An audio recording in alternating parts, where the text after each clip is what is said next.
All right, let's talk Los Angeles Chargers. Last Friday, they, of course, delivered a statement victory, winning week one over the Kansas City Chiefs. And right now, it looks like the Chargers realize their roster is a lot better than maybe people thought. And they're making big moves that indicate a number of great things, especially when it comes to some rookie playmakers. We'll get down into this latest news in just 1 second. But first, I'm Nick, and this is Saturday Morning Inspection.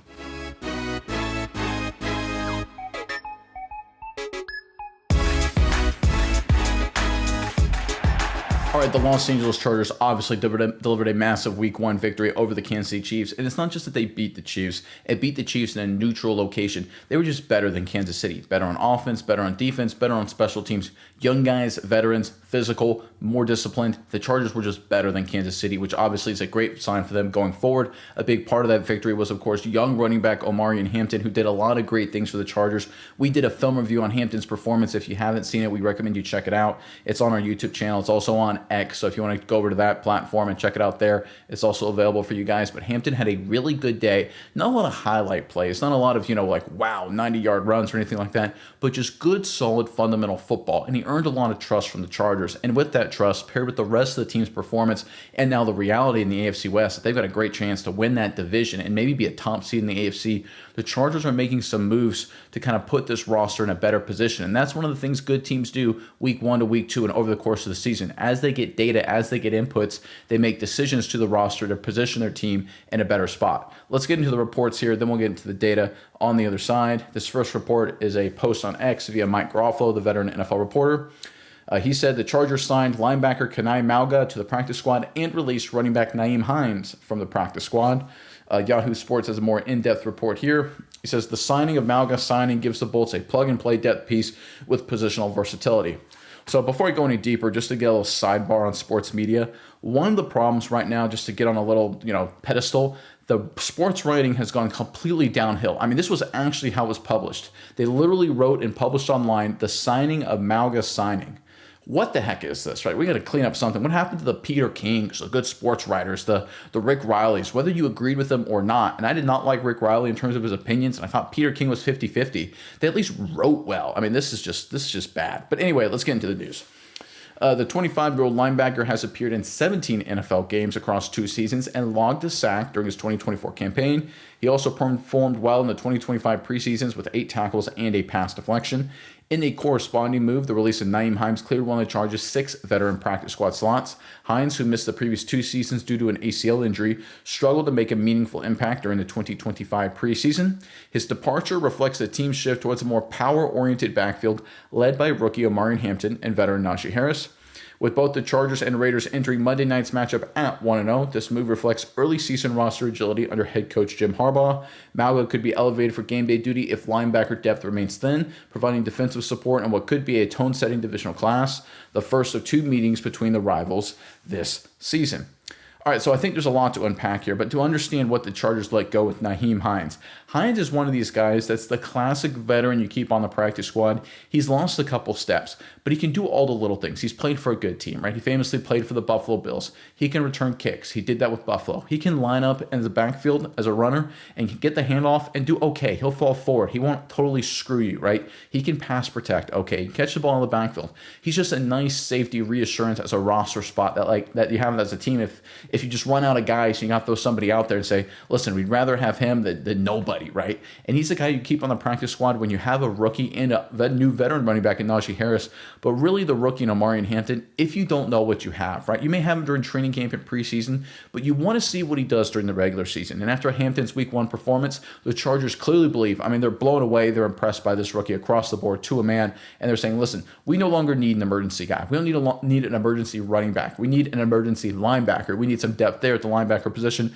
So this is the kind of move you make, and it makes sense. Hampton's performance paired with what he's done all through practices, all through training camps, I think was exactly what the Chargers needed. And it's these little things, right? Will this make the difference between a win or a loss? Maybe, maybe not, but you never know how these depth moves play out, especially late in the season as injuries unfold. This is a sign here that the Chargers really believe Omarion Hampton is really 100% ready to go the entire season. Week 1 wasn't a fluke. In fact, they probably view that as his minimal performance and expect him to get even better from there. This is a big vote of confidence getting rid of Nyheim Hines, but the fact they're going with Mauga here to add some more depth and special teams playmaking ability, I think it's a good move. Let's pull up Mauga's stats here. So I'm going to go full screen for you guys here so that way you guys can see his performance last season on special teams. And look, overall grade in special teams in 2024, 60.1, not terrible, about, solid for special teams, and 71.7. I mean, pretty good, right? I mean, again, this is a guy who's a good, solid special teams player. I'll go back to just the one shot of me here.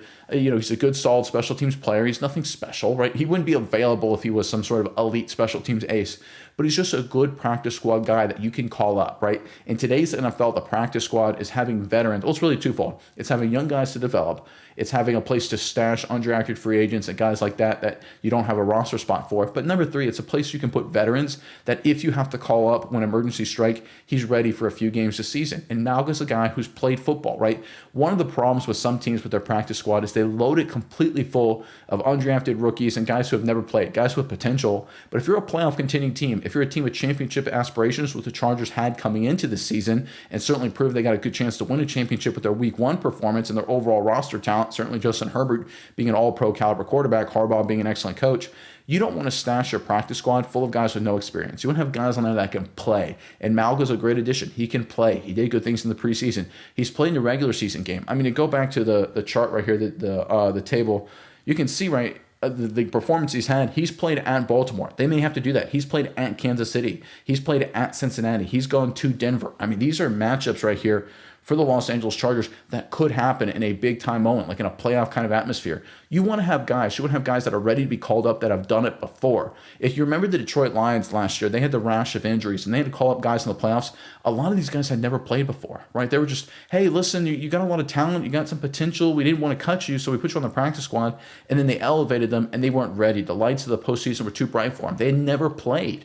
Malga's the guy who has played, and he can step in and fill in for this Chargers defense or special teams most likely if the need arises. And again, the only reason you get rid of Nyheim Hines is if you really believe in Amari Hampton, which the Chargers obviously do based on his performance and all the commentary out of Los Angeles. Good, solid. It's an under-the-radar roster move here, but it's a really good one for the Chargers. All right, we got more to get into when it comes to Los Angeles Chargers, but real quick first, you guys in the comment section below, give us your prediction. Week 2 matchup, a big-time divisional matchup here upcoming against the Las Vegas Raiders. Very interesting game, right? Obviously, the Raiders 1-0. Geno Smith, Ashton Jeanty, new look Raiders, new coaching staff. Are they better? Are they worse? Or about the same? Guess we'll find out in a few days. Give us your prediction, Chargers fans, in the comment section below, how you think this game will go. Give us your final score. Again, put it in the comment section below. But when it comes to this matchup, this Week 2 matchup, and what it means going forward for the Chargers, let's go ahead and pull up this graphic right here. This is from ESPN, and this is just predicting the matchup, breaking down everything and the opportunities there. So you can see per ESPN Analytics, despite the Raiders being at home, they only have a 40% chance to win, roughly 39.2. The Chargers are the favorite, 60.4% chance, and a very small percentage to tie. Of course, that's always a possibility. But what's very interesting is that the Chargers have opened as a 3.5-point road favorite. So remember, the home team in the NFL usually gets a 2 to 3 point home boost. So the fact that you're a 3.5-point road favorite means that right now the sports books, the big money, they think the Chargers are 5 to 6 points better than the Raiders. And that kind of makes sense based on what you saw last season. This is a very interesting game, I think, for both teams, right? I think the Chargers have a better roster, but the Raiders may be a little frisky. They've got some young playmakers. They got Dante Thornton on the outside, or they got Ashton Jeanty. They got Jack Bech. Brock Bowers is one of the best tight ends in football already. They got some guys that can get after the passer, right? And Max Crosby. They're a very young team. Offensive line has some question marks. They've got some good players, but again, very young. Geno Smith, good, solid quarterback.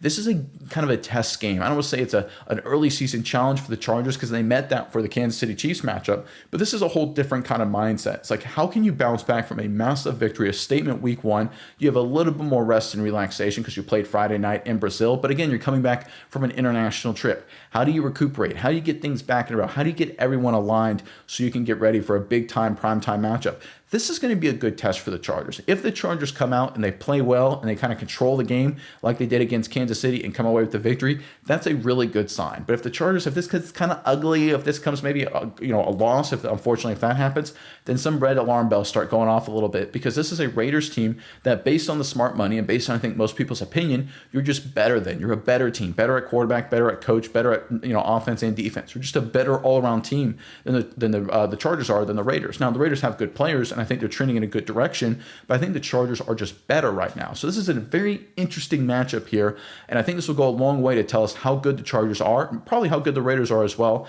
This is an opportunity, I think, for Los Angeles, primetime matchup, Monday Night Football, to get a statement victory. I know Kansas City was the big one that whenever everybody went like, whoa. But you also, if you're going to be a good team, you also have to beat up the second-rate teams, and the Raiders for a long time have been a second-rate team, and this is a chance for the Chargers to deliver that message. I'm excited to see what they do come Monday night.